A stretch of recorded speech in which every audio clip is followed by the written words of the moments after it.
Well, is tonight the night the lights went out in Waco? There are reports that electricity to the Branch Davidian compound has been shut off, an option the FBI had been contemplating.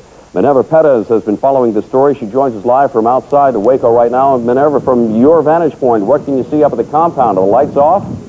Alan, there is darkness out here at the compound tonight, but as you know, that's been the case every night ever since the standoff started. The feds have said that that is an option for them to try to get Koresh to leave the compound. We won't know about that shutoff, if indeed it is true, until tomorrow morning's press briefing. But a lot of other things happened out here today. Cult members draped a flag from a window of the compound watchtower. First thought as a sign of surrender, it turned out to be a plea to the press. It read, "God help us all, we want the press." It was in response to a Dallas radio station that asked Koresh for a sign if he and his followers needed help. Back in Waco, a hearing for the relatives seeking custody of 21 children freed from the compound was held. The kids were left in the temporary custody of CPS until home studies are completed. Look, we don't want to take youngsters out of the frying pan and put them in the fire. You understand? We'd rather be cautious. FBI and ATF officials continued negotiations with Koresh, only to learn more of the cult leader's dark side. What we have seen introduced, which we had not had before, is the use of profanities on their side. Not only by Mr. Koresh, but also by other individuals in the compound. The feds continued to fortify their arsenals with more tanks today and allowed that milk be delivered to the compound where 17 children still remain. Also holed up there are 90 adults, including Koresh. The question is historically, is there any insight that we could give as to how long this might go? That's a $64 question. I really wish I knew. And there you can see, you can't see actually because it's so dark out toward the compound, which is about 2 miles away.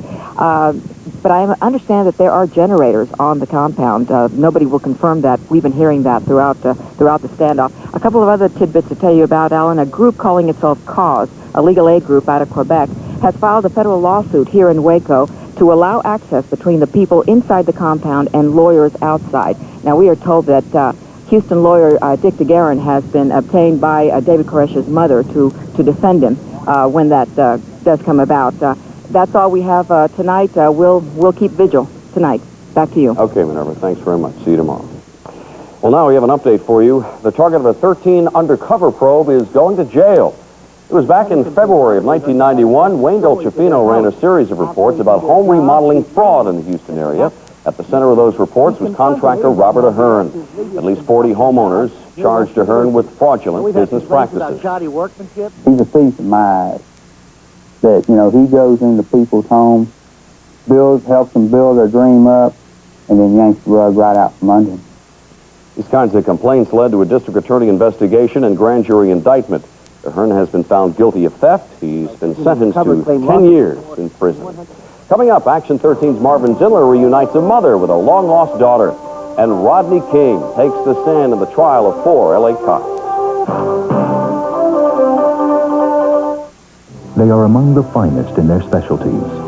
Their patients are referred to them from all over the world. They have a wealth of experience and compassion. And when you need them, they're there. At Diagnostic Clinic of Houston, they have the resources and the technology to find answers to your health concerns. They are an impressive team of specialists to whom you can refer anyone. Diagnostic Clinic of Houston. Refer someone you love. Driving a Volvo usually inspires a certain sense of safety. Well, now we offer an additional sensation. The Volvo 850 GLT. Road and track on the 850 GLT. This is not your Uncle Olaf's Volvo.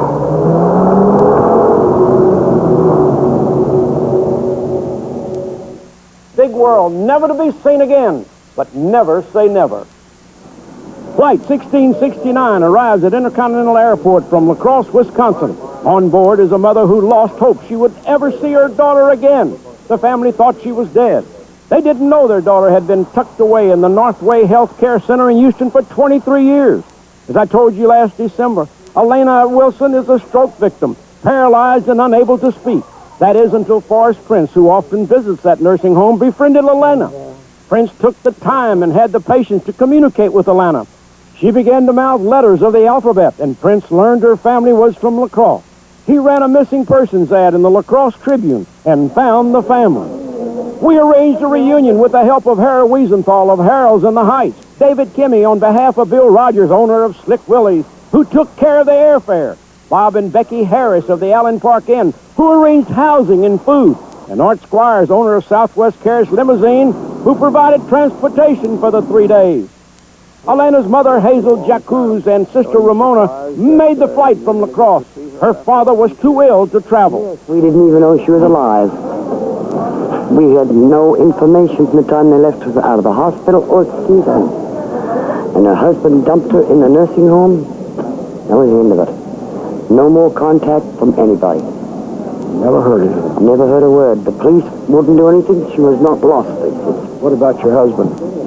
Was he surprised? Yes. You don't believe it's my sister? We still don't believe it's her. The Southwest limousine took them to the nursing home. It was a tearful reunion after 23 years. Her mother and Elena's sister knew her immediately.